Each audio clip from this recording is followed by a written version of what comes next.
പടത്തിന് പോകുമ്പോഴത്തേക്കും ആവറേജ് 180 രൂപയുടെ ടിക്കറ്റാണെങ്കിൽ പോലും 5 പേരുണ്ടെങ്കിൽ എത്രയും പൈസയല്ലേ? 1000 രൂപയുടെ ടിക്കറ്റിനായി അവിടെ പോയി പോപ്കോൺ കഴിക്കണം, പപ്സ് കഴിക്കണം, ചായ കഴിക്കണം. 10-2000 രൂപയുടെ ചിലവാണ്.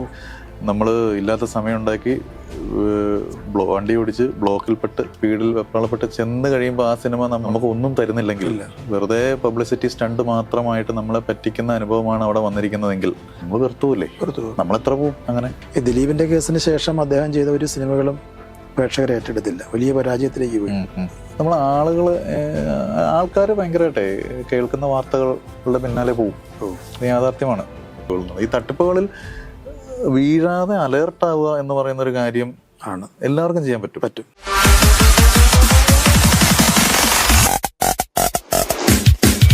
സിനിമയിലെ പ്രശ്നങ്ങൾ സിനിമ വല്ലാതെ മനുഷ്യനെ സ്വാധീനിക്കുന്ന ഒരു കലയാണല്ലോ. മറ്റു മേഖലകളിൽ ഈ വയനാട് ദുരന്തത്തെക്കാളും വലിയ ദുരന്തമാണ് ഇപ്പൊ സിനിമാ മേഖല സംഭവിച്ചിരിക്കുന്നത്. വല്ലാതെ അവന് വലിയ വ്യവസായ മേഖലയിൽ, ബിസിനസ് മേഖലയിൽ കോടികളുടെ കച്ചവടം നടക്കുന്ന ഒരു സംഭവം കൂടിയാണ്. നമ്മുടെ വരുമാനത്തിന് വല്ലാതെ അട്ടിമറിയുടെ സംഭവമാണ്. അതിനേക്കാളേറെ സാധാരണ മനുഷ്യരെയൊക്കെ സ്വാധീനിക്കുന്ന കല കൂടിയാണ്. അങ്ങനെയാണ് ഇതിന്റെ ഒരു പ്രതിസന്ധി. അടുത്ത ഉടനെ ഒന്നും ഒരു പ്രതിവിധി ഉണ്ടാവും എന്നൊരു പ്രതീക്ഷ ഉണ്ടാകും. സമീപകാലത്തേക്ക് അതൊരു പഴയ അവസ്ഥയിലേക്ക് വരാൻ പറ്റുമോ? ഇങ്ങനെ പോയി കഴിഞ്ഞാൽ ഓരോ ദിവസവും ഓരോ കാര്യങ്ങളല്ലേ വന്നില്ല. ഇത് നമുക്ക് ഈ പറഞ്ഞ പോലെ സമാനതകളില്ലാത്ത ദുരന്തം എന്ന് പറയുന്ന പോലത്തെ ഒരു അവസ്ഥയാണ്. നമ്മൾ ഇത്തരം കാര്യങ്ങൾ ഫേസ് ചെയ്തിട്ടില്ല. നമ്മൾ ഫസ്റ്റ് ടൈമാണ് ഇത് ഫേസ് ചെയ്യുന്നത്. അപ്പൊ അതിന്റെ പ്രതിഫലനങ്ങൾ എന്താണെന്നുള്ളത് നമുക്കിനി അതിനകത്തേക്ക് ഇറങ്ങിയാലേ അറിയാൻ പറ്റുള്ളൂ. കാരണം ഇവിടെ എത്രത്തോളം പ്രൊഡ്യൂസേഴ്സ് പുതിയ സിനിമകൾ ചെയ്യാൻ ധൈര്യം കാണിക്കുമെന്നുള്ളതും ഇങ്ങനെയൊക്കെയുള്ള കാര്യങ്ങൾ, ഓരോ ആളുകളെ അപ്രോച്ച് ചെയ്യുമ്പോഴത്തെ സമീപനം എന്താണെന്നുള്ളതും ഒക്കെ വലിയ ഘടകമാണ്. നമുക്കിനി ഇറങ്ങിയാൽ മാത്രമേ അറിയാൻ പറ്റുള്ളൂ. കാരണം ഇപ്പൊ കംപ്ലീറ്റ് ചെയ്ത് വെച്ചിരിക്കുന്ന സിനിമകൾ ഇറക്കാതിരിക്കാൻ പറ്റില്ലല്ലോ. കാരണം ഇത്തരം പ്രശ്നങ്ങളൊക്കെ സൈഡിൽ കൂടെ നടക്കുകയാണെങ്കിലും എത്രയോ സിനിമകൾ ഇറങ്ങാൻ നിൽക്കുന്നു. എനിക്ക് തോന്നുന്നൊരു ഈ കഴിഞ്ഞ വർഷം തന്നെ നടന്ന എത്രയോ സിനിമകളുണ്ട്. അപ്പൊ അതൊക്കെ പുറത്തിറക്കണമല്ലോ. അപ്പൊ ഈ പ്രശ്നങ്ങളുടെ പേരിൽ അവരൊക്കെ ഇറക്കാണ്ടിരിക്കുവോ? അത് ഇറങ്ങിയാലേ അതിന്റെ വിധി എന്താണെന്ന് അറിയാൻ പറ്റുള്ളൂ. ഈ ദിലീപിന്റെ കേസിന് ശേഷം അദ്ദേഹം ചെയ്ത ഒരു സിനിമകളും പ്രേക്ഷകരെ ഏറ്റെടുത്തില്ല, വലിയ പരാജയത്തിലേക്ക് പോയി. അദ്ദേഹത്തിന്റെ പഴയതിനേക്കാളും മികച്ചതെന്ന് തോന്നിപ്പിക്കുന്ന സിനിമകളായിരുന്നു. അപ്പൊ ഇതൊക്കെ ഇപ്പൊ നേരിടുന്ന പ്രതിസന്ധികളെല്ലാം ആ വ്യക്തികൾക്കെല്ലാം വലിയ പരാജയം ചലച്ചിത്ര മേഖല ഉണ്ടാകും എന്ന് തോന്നുന്നു, അല്ലേ? നമ്മൾ ആൾക്കാർ ഭയങ്കരമായിട്ടെ കേൾക്കുന്ന വാർത്തകളുടെ പിന്നാലെ പോവും. യാഥാർത്ഥ്യമാണ്. നമ്മൾ സാധാരണ ജനം എന്ന് പറയുന്നത് ഒരു വാർത്ത, നമ്മളിപ്പോൾ ഒരു പരസ്യം ഒരു ചാനലിൽ രാവിലെ മുതൽ വൈകുന്നേരം വരെ ടെലികാസ്റ്റ് ചെയ്യുമ്പോൾ ഒരു വാഷിംഗ് പൗഡറിന്റെ അല്ലെങ്കിൽ ഒരു ചോക്ലേറ്റിന്റെ പരസ്യം അല്ലെങ്കിൽ ഒരു ബിസ്ക്കറ്റിന്റെ പരസ്യം രാവിലെ തൊട്ട് എല്ലാ ഗ്യാപ്പിലും ഇങ്ങനെ ഓടിക്കൊണ്ടിരുന്നാൽ അത് കാണുന്ന കുട്ടി അല്ലെങ്കിൽ വീട്ടമ്മ പിന്നെ സൂപ്പർ മാർക്കറ്റിൽ പോകുമ്പോൾ അത് മേടിക്കും. കാരണം മനസ്സിലത് കിടക്കുമല്ലോ. നമ്മളപ്പോൾ രാവിലെ മുതൽ കേൾക്കുന്ന വാർത്തകൾ നമ്മളെ തന്നെയാണ് സ്വാധീനിക്കും. അത് എവിടെയെങ്കിലും കിടക്കാതിരിക്കില്ല. കാരണം മനുഷ്യർ സാധാരണക്കാരല്ലേ, അവരിതിന്റെ വിശദാംശങ്ങളിലേക്കൊന്നും അധികം പോവില്ല. നമ്മൾ കേൾക്കുന്നത് എന്തോ അത് തലയ്ക്കകത്ത് കയറ്റി വെക്കും. ഈ ഒരു പ്രതിസന്ധി മാറിക്കിടന്ന് നല്ല സിനിമകൾ ഉണ്ടാകാൻ നമുക്ക് പ്രത്യാശിക്കാൻ ഉറപ്പായിട്ടും നല്ല സിനിമകൾ ഉണ്ടാക്കാൻ പുതിയ ആൾക്കാർ വരണം. കാരണം അതിനാരും, ഞാൻ പറയുന്നതാണ്, മടിച്ചു നിൽക്കരുത്. സിനിമകൾ ഈ വിഷയങ്ങൾ കേട്ട് നമ്മളാരും പേടിച്ച് നിൽക്കേണ്ട കാര്യമൊന്നുമില്ല. കാരണം സിനിമകളിൽ പേടിച്ച് നിൽക്കേണ്ട കാര്യമല്ല. ഇപ്പൊ നമ്മൾ തന്നെ ഇപ്പൊ അടുത്ത പടത്തിന്റെ കാര്യങ്ങളിലേക്ക് കയറി, വിശേഷം കഴിഞ്ഞു. അപ്പോൾ ഇങ്ങനെയുള്ള പ്രശ്നങ്ങൾ എപ്പോഴും അത് എല്ലായിടത്തും ഉണ്ടല്ലോ. സിനിമയെ മാത്രമല്ല, ഇപ്പൊ സിനിമയിലെ തന്നെ ഒരു ഗ്ലാമർ പരിവേഷം കുറച്ച് കൂടുതലുള്ളത് കൊണ്ട് അത് ഇങ്ങനെ സ്വാധീനിക്കുന്നുണ്ട്. പക്ഷെ അതിന്റെ പേരിൽ നമ്മൾ ടോട്ടൽ സിനിമകൾ സംഭവിക്കാതിരിക്കില്ല. സിനിമകൾ ആഗ്രഹമുള്ള ആൾക്കാർക്ക് ധൈര്യത്തോടെ മുന്നോട്ട് വരിക. കാരണം അവരുടെ ഉദ്ദേശം വ്യക്തമാണല്ലോ. ഈ വരുന്ന ആളുകളുടെ ഉദ്ദേശശുദ്ധി വ്യക്തമാകുക എന്നുള്ളത് മാത്രമേ ഉള്ളൂ. ഒരുപാട് തട്ടിപ്പുകളും കാര്യങ്ങളും സൈഡിൽ കൂടെ നടക്കുന്നുണ്ട്. കാരണം നമ്മളിപ്പോ എത്രയോ എത്ര ഏരിയകളിൽ തട്ടിപ്പ്, വളരെ വിശ്വസനീയമായ രീതിയിൽ തട്ടിപ്പുകൾ. ഈ തട്ടിപ്പുകളിൽ വീഴാതെ അലേർട്ടാവുക എന്ന് പറയുന്ന ഒരു കാര്യം ആണ് എല്ലാവർക്കും ചെയ്യാൻ പറ്റും. കാരണം എന്തെങ്കിലും കേട്ട ചാടി പുറപ്പെടാൻ നിൽക്കാണ്ട് നമ്മൾ അതിനെപ്പറ്റി ഒരു സെക്കൻഡ് ഒപ്പീനിയൻ എടുക്കുകയോ അല്ലെങ്കിൽ എവിടെയെങ്കിലും പോകുമ്പോൾ കൂടെ ഒരാളെ കൂട്ടിക്കൊണ്ട് പോവുകയോ ഒക്കെ ചെയ്യാം. നമുക്കത് അലർട്ടായിട്ടിരിക്കാമല്ലോ.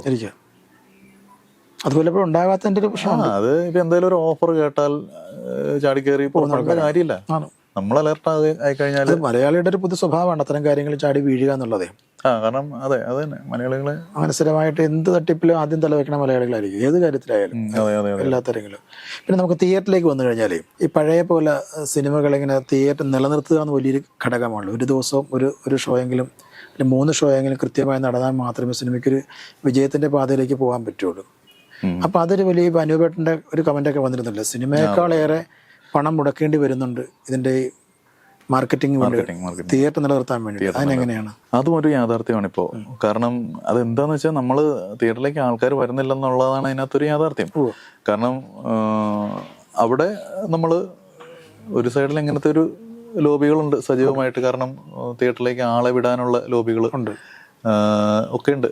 കാരണം ഇതൊക്കെയാണ് സിനിമയുടെ ഒരു രീതി വല്ലാണ്ട് മാറി. എനിക്ക് തോന്നുന്നു ഇതൊക്കെ കാരണം, ഇങ്ങനെയൊക്കെ സംഭവിക്കാൻ കാരണം നമ്മൾ ഒരു സമയത്ത് ചെയ്തിരിക്കുന്ന ചില സിനിമകളുടെ നിലവാരമായിരിക്കാം.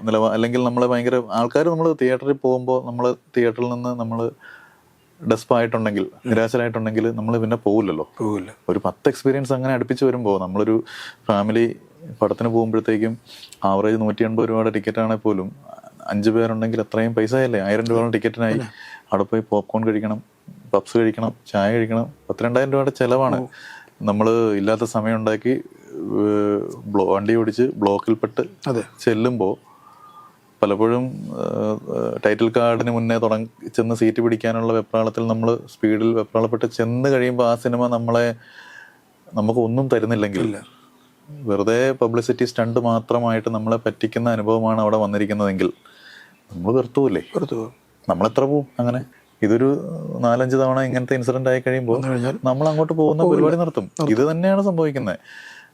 അപ്പോൾ നമ്മൾ ചെയ്യുന്ന വെച്ചാൽ സിനിമയിൽ നിൽക്കുന്ന ആൾക്കാർ നല്ല സിനിമകൾ ഉണ്ടാക്കിയാൽ മാത്രമേ ഉള്ളൂ. നല്ലത് വന്നാൽ നമ്മൾ എന്തായാലും പോകും. നമ്മളിപ്പോൾ ലുലുവില് എടപ്പള്ളി മിക്കപ്പോഴും ബ്ലോക്ക് ഉണ്ടാകുന്നുണ്ട്. കാരണം ലുലു മാളിൽ ഒരു ഓഫർ പ്രഖ്യാപിച്ചാൽ ആ ഏരിയയിലേക്ക് എടുക്കാൻ പറ്റില്ല. കാരണം അവിടെ കുറഞ്ഞ പൈസക്ക് നല്ല സാധനം കിട്ടുന്നു എന്നുള്ള സാധനമാണ്. അപ്പോൾ അവിടെ പൈസയേക്കാൾ കൂടുതൽ പൈസ ഒരു അട്രാക്ഷനാണ്, പിന്നെ നല്ല സാധനം കിട്ടുന്നു എന്നുള്ളൊരു സാധനം കൂടെ കൊണ്ടാണ് അങ്ങോട്ട് പോകുന്നത്.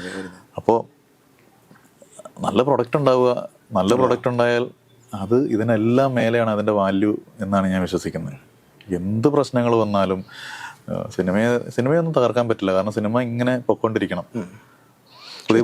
ചെറുകിട സിനിമകളെ ഒരു കൂട്ടം ചെറുപ്പക്കാരുടെ സ്വപ്നമായിരിക്കാം, അല്ലെങ്കിൽ സാമ്പത്തികം മുടക്കുന്നവരുടെ സ്വപ്നമായിരിക്കാം. പിന്നെ ചെറുകിട സിനിമകൾക്ക് തിയേറ്ററിൽ പലപ്പോഴും അവസരം കിട്ടാറില്ല. വലിയ സിനിമകൾ അങ്ങനെ റാഞ്ചി കൊണ്ടുപോകണ തിയേറ്റർ എടുക്കാറുണ്ട്. അതെന്തുകൊണ്ടായിരിക്കാം? ചെറുകിട സിനിമകളും ഇടം കിട്ടേണ്ടതല്ലേ? ഒരു പരിധിവരെ തിയേറ്ററുകാർക്കും അങ്ങനെ ഒരു ചിന്ത ഉണ്ടാവും. കാരണം ചെറിയ സിനിമകൾ അവിടെ നിൽക്കില്ല എന്നുള്ളൊരു മുൻവിധി കാണും അതിനകത്ത്. ആ മുൻവിധിയുടെ പുറത്ത് അവർ വലിയ താല്പര്യം കാണിക്കില്ല. പക്ഷേ ഈ സിനിമയെ ചെറുതായിട്ട് നമ്മൾ ചിത്രീകരിക്കുന്ന പോയിന്റാണ് അതിനകത്തെ പ്രശ്നം. ഈ സിനിമ ചെറുതല്ല, നമ്മൾ തന്നെ ഇപ്പോൾ അതിൻ്റെ ഒരു മേക്കേഴ്സ് തന്നെ ഇത് ചെറിയ സിനിമയാണ് എന്ന് പറയുമ്പോൾ നമ്മളുണ്ടാക്കി വെച്ച പ്രോഡക്റ്റിന്റെ വില നമ്മളായിട്ട് തന്നെ കുറയ്ക്കുകയാണ്. നമ്മളെന്തിനാണ് ചെറിയ സിനിമ വലിയ സിനിമ എന്ന് പറയുന്ന തരംതിരിവ് കാണിക്കുന്നത്? നമ്മൾ ആ സിനിമയ്ക്ക് ഇപ്പം നമുക്കൊരു ഒരു തിയേറ്റർ പാർട്ടി നമ്മുടെ ഒരു സിനിമ തിയേറ്ററിൽ പ്രദർശിപ്പിക്കാൻ താല്പര്യം കാണിക്കണമെങ്കിൽ സിനിമയുടെ റിലീസിന് മുന്നേ ആ സിനിമ ക്രിയേറ്റ് ചെയ്യുന്ന ഒരു ഹൈപ്പ് ഉണ്ടല്ലോ. ആ സിനിമ ഇത് കാണണം എന്ന് സ്പോട്ട് ചെയ്ത് വെക്കുന്ന ഒരു പരിപാടി ഉണ്ടല്ലോ. അതിലേക്ക് എത്താത്തത് കൊണ്ടാണ് അങ്ങനെ വരുന്നത്. നമ്മൾ എത്രയും സിനിമകൾ അങ്ങനെ സംഭവിക്കുന്നു. കാരണം അത് കാണാനൊരു തോന്നൽ ജനിപ്പിക്കുക എന്ന് പറയുന്ന ഒരു കാര്യമുണ്ടല്ലോ, പ്രധാനപ്പെട്ട ഘടകം. അത് വളരെ പ്രധാനപ്പെട്ട കാര്യമില്ല. അല്ലാതെ വലിയ സിനിമ ചെറിയ സിനിമ എന്ന് പറഞ്ഞുള്ള തരംതിരിവിന്റെ അല്ലത്. ആവശ്യമില്ല. നമ്മളെ നന്നായി എന്റർടൈൻ ചെയ്യിക്കുന്ന, നല്ല രസമായിട്ട് തിയേറ്ററിൽ നിന്ന് മനസ്സിലാ കഥാപാത്രങ്ങൾ ഇട്ടുകൊണ്ട് പോകുന്ന ഒത്തിരി സിനിമകളുണ്ട്. ആ സിനിമകളെ ചെറുതാണ്, ഓക്കെ ചെറുത് കാണണ്ട എന്ന് പറഞ്ഞ് മാറ്റേണ്ട കാര്യമില്ല. ആ സിനിമ അത് കാണണമല്ലോ, എനിക്കത് കാണണം എന്ന് നമ്മൾ തോന്നൽ ജനിപ്പിക്കുന്ന മെറ്റീരിയൽ ക്രിയേറ്റ് ചെയ്യാൻ പറ്റണം എന്ന് പറയുന്നൊരു കാര്യമുണ്ട്. അതുപോലെ ഇല്ലാത്തതാണ് ഈ പരാജയക്കാരനായിട്ട് കൂട്ടാം അല്ലേ? ഉറപ്പായിട്ടും അതില്ലാത്ത തന്നെയാണ്. നമ്മളെ അട്രാക്ട് ചെയ്യുന്ന ഒരു സാധനം, ഒരു പോസ്റ്റർ കാണാതെ അല്ലെ ഒരു ടീസറോ അല്ലെ ട്രെയിലറോ കാണാതെ നമ്മൾ പോകില്ല. നമ്മൾ ചില ടീസറും ട്രെയിലറും കാണുമ്പോൾ അല്ലെ ചില പാട്ടുകൾ കാണുമ്പോൾ നമുക്ക് ഇഷ്ടപ്പെട്ടാൽ നമ്മൾ എന്തായാലും പോകില്ലേ? ചില പോസ്റ്ററുകൾ ഇപ്പോൾ കണ്ടാൽ നമുക്ക് സിനിമ കാണാൻ തോന്നും. ചില മാഗസിന്റെ കവർ ചിത്രം കാണുന്നത് തന്നെ അങ്ങനെ തോന്നാറില്ല. അതെ ഇതാണ് ഇത് നമ്മളുണ്ടാക്കുന്ന മെറ്റീരിയലാണ് ഇതിന്റെ എല്ലാം അടിസ്ഥാനം. പക്ഷേ നല്ലതുണ്ടെങ്കിൽ തീർച്ചയായിട്ടും അത് വിറ്റഴിക്കപ്പെടും, സ്വീകരിക്കപ്പെടും അല്ലേ? ഉറപ്പായിട്ടും. നല്ല പ്രോഡക്റ്റ് ഉണ്ടാക്കുക എന്നുള്ളത്, നല്ല സിനിമകൾ ഉണ്ടാക്കുക എന്നുള്ളതാണ് ആവശ്യം.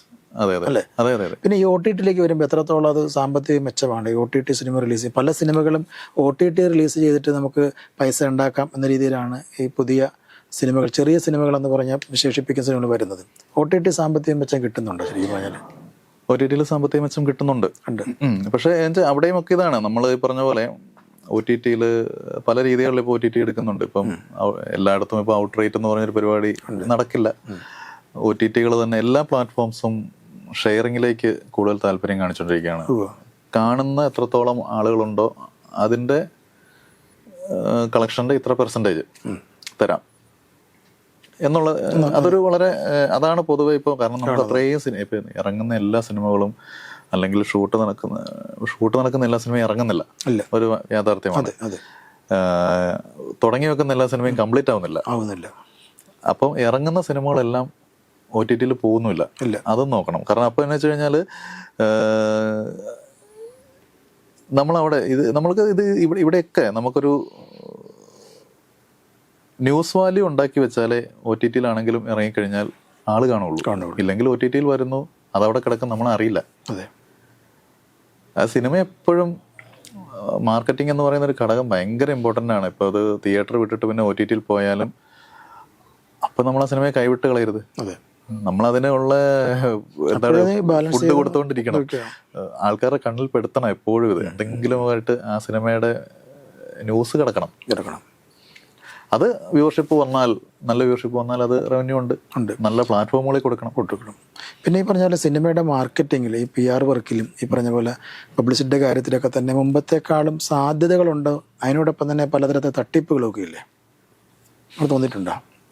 കാരണം പലതരത്തിൽ പ്രലോഭിപ്പിച്ച് പലതരം വാഗ്ദാനങ്ങൾ നൽകി ഒക്കെ ചെയ്യുന്നുണ്ട്. ചെറുകിട സിനിമകളൊക്കെ അങ്ങനെ പലപ്പോഴും അങ്ങനെ ചില അവരുടെ ചില കിണികളിൽ പെടാറുണ്ട് പലപ്പോഴും.